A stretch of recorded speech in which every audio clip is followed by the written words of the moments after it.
મિત્રો આપ જોઈ રહ્યા છો વડોદરા 24 હર્સ ન્યૂઝ. હવે જોઈએ અગત્યના સમાચાર. નગર પ્રાથમિક શિક્ષણ સમિતિ વડોદરા ખાતે આગામી નાણાકીય વર્ષ 2025-26ના અંદાજપત્ર, શાળા રમતોત્સવ અને બાળમેળા સંદર્ભે સામાન્ય સભાનું આયોજન કરવામાં આવ્યું. નગર પ્રાથમિક શિક્ષણ સમિતિ વડોદરા ખાતે આગામી નાણાકીય વર્ષ અને 2025-26 માટેના અંદાજપત્ર રજૂ કરવા અંગે સામાન્ય સભા યોજવામાં આવી હતી. આ અંદાજપત્રમાં શાળાઓના શિક્ષકો, પેન્શનરો અને શાળા બલાડીઓના ખર્ચની ગ્રાન્ટની સાથે પ્રાથમિક અને માધ્યમિક શાળાઓમાં વિદ્યાર્થીઓની શૈક્ષણિક સુવિધાઓ બાબતે નાણાકીય આયોજનની ચર્ચા કરવામાં આવી. આ ઉપરાંત આગામી સમિતિ કક્ષાના રમતોત્સવ અને બાળમેળાના આયોજન સંદર્ભે ચર્ચા કરવામાં આવી. આગામી સમિતિ કક્ષાનો રમતોત્સવ તારીખ 26, 27, 28 ડિસેમ્બર 2024ના રોજ યોજાશે, જ્યારે બાળમેળા સંદર્ભે આગામી સમયમાં બોર્ડની વિશેષ બેઠકનું આયોજન કરવામાં આવશે. આગામી સમિતિ કક્ષાના રમતોત્સવમાં ભાગ લેનાર વિદ્યાર્થીઓને પ્રોત્સાહન મળે તે હેતુથી રોકડ ઇનામની સાથે ટ્રેક, ટી-શર્ટ અને કેપ આપવામાં આવશે. સમગ્ર બોર્ડ દ્વારા આગામી બજેટમાં સમિતિની શાળાઓમાં વિદ્યાર્થીઓની સંખ્યામાં વધારો થાય અને ડ્રોપ આઉટ રેશિયોમાં ઘટાડો થાય તે માટે વિશેષ આયોજન કરવા સંદર્ભે અંદાજપત્રમાં વિવિધ સદરોમાં વધારો કરવા માટે સૂચન કરવામાં આવ્યા. દર વર્ષે માત્ર બાલવાટિકામાં પ્રવેશ મેળવનાર વિદ્યાર્થીઓને શૈક્ષણિક કીટ આપવામાં આવતી હતી, જેમાં ફેરફાર કરી આગામી સમયમાં બાલવાટિકાની સાથે ધોરણ 5ના વિદ્યાર્થીઓને પણ શૈક્ષણિક કીટ આપવામાં આવે તેવું નક્કી કરવામાં આવ્યું. આધુનિક સુવિધાઓ ઉપરાંત શાળા મકાનના રિપેરિંગ અને કલર કામને પ્રાધાન્ય આપવા બાબતે ચર્ચા કરવામાં આવી. આ ઉપરાંત વિદ્યાર્થીઓને ગણવેશ, બૂટ, મોજા તેમજ સ્માર્ટ ક્લાસની સંખ્યામાં વધારો કરવામાં આવશે એવી રજૂઆત કરવામાં આવી હતી. સમિતિ સંચાલિત બાલવાડીઓને અપગ્રેડ કરી સ્માર્ટ બાલવાડીની સંખ્યામાં પણ વધારો કરવામાં આવે તેવું સર્વાનુમતે નક્કી કરવામાં આવ્યું. વધુમાં વિદ્યાર્થીઓના શૈક્ષણિક અને શારીરિક ક્ષમતાના વિકાસ માટે શાળાઓમાં સુવિધાઓ ઊભી કરવામાં આવે તેમજ માધ્યમિક શાળાના વિદ્યાર્થીઓનું ધોરણ 10નું ઉચ્ચ પરિણામ આવે તે માટે વિશેષ તાલીમનું સૂચન કરવામાં આવ્યું હતું.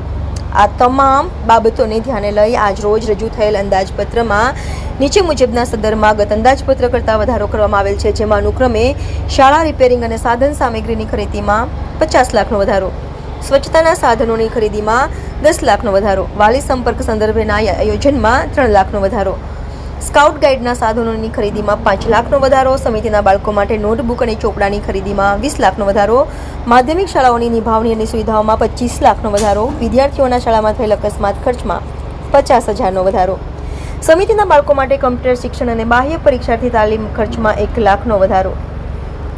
અંદાજપત્ર સર્વાનુમતે આજ રોજ મંજૂર કરવામાં આવેલ છે, જેને કોર્પોરેશનની સામાન્ય સભામાં મંજૂરી અર્થે ભલામણ કરવામાં આવશે. નમસ્તે મિત્રો, આજે વડોદરા મહાનગર નગર પ્રાથમિક શિક્ષણ સમિતિને આપણી આ સમિતિની સ્કૂલોનું માટેનું આ વર્ષનું એક પ્રાયોજિત બજેટ અમે લોકો જે તૈયાર કરીને અમારું કોર્પોરેશન પહોંચાડવાનું હોય છે, જેની મંજૂરી કોર્પોરેશન દ્વારા અમને મળતી હોય છે. એના માટે નગર પ્રાથમિક શિક્ષણ સમિતિ સંચાલિત શાળાઓમાં ગુણવત્તાયુક્ત શિક્ષણ અને વિદ્યાર્થીઓની સંખ્યામાં વધારો થાય તેમજ વડોદરા શહેરમાં તમામ જરૂરિયાતમંદ વિદ્યાર્થીઓને ગુણવત્તાયુક્ત પ્રાથમિક શિક્ષણ મળે તે હેતુથી આગામી શાળાઓના ઇન્ફ્રાસ્ટ્રક્ચરને સજ્જ કરવા માટે શાળાઓ અને શિક્ષણના પ્રચાર માટે આયોજન કરવામાં આવશે. આ માટે કાર્યક્રમો તેમજ સોશિયલ મીડિયાના માધ્યમથી વડોદરા શહેરમાં કાર્યરત સમિતિના શાળાઓના બોર્ડો પ્રચાર કરવામાં આવશે, જેનાથી વિદ્યાર્થીઓની સંખ્યામાં અંદાજિત 55,000 જેટલી થાય એનો અમારો પ્રયાસ છે.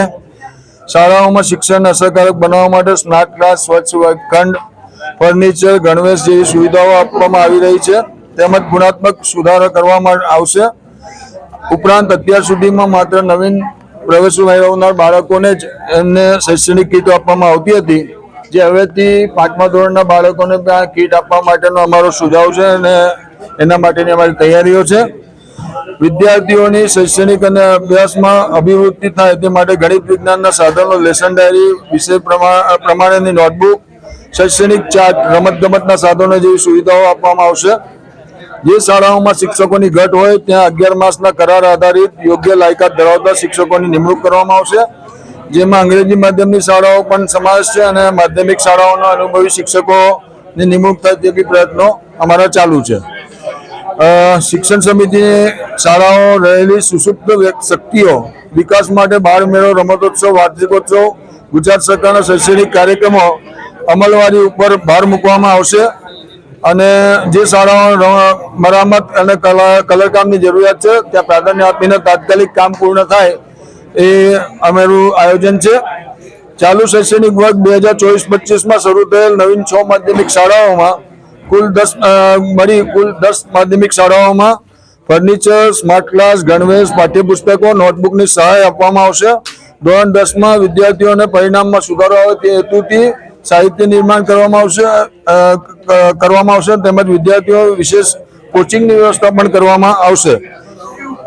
આમાં લગભગ વિદ્યાર્થીઓથી તમારો 50,000 જેવો ખર્ચ લાગતો હોય છે, પણ એ આટલો ખર્ચ કરીને બી સરકાર તરફે અમે ખૂબ સારું કામ કરવા માટે બાળકો ખૂબ ભણે, ખૂબ આગળ વધે, દેશના આવનાર દિવસોમાં વિકાસની પ્રવૃત્તિઓમાં બાળકો સાથ સહકાર આપે અને આગળ વધીને દેશને વિશ્વગુરુ બનાવવા પર ફલક પર લઈ જાય એના માટેની ચિંતા કરવા માટે અમે આ બધા જ ટીમ આ કામ કરવા માટે સાથે બેસીને આ કામ કરી રહી છે.